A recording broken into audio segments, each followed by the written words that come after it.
Hari ini kami singgah sini sebab follower recommendation. Inilah dia, Eclairs yang terletak di Eco Garden Setia Alam. Ini first time kami nak review dessert yang kami tak pernah dengar atau makan selama ini. Kami kan budak old school.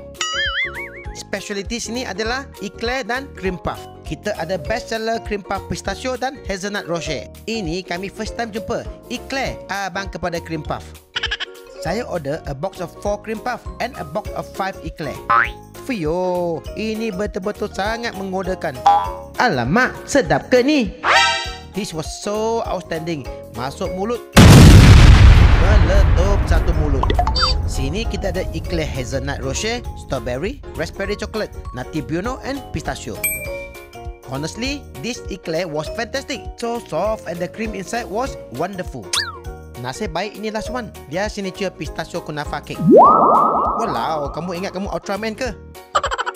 Wow, so far bagi kami ini adalah pistachio kunafa cake yang terbaik kami pernah makan. It was so rich and flavorful. Masuk je dalam mulut, rasa macam coklat dan pistachio sedang main kejar-kejar. Akhir kata, ini pengalaman dessert kami yang luar biasa.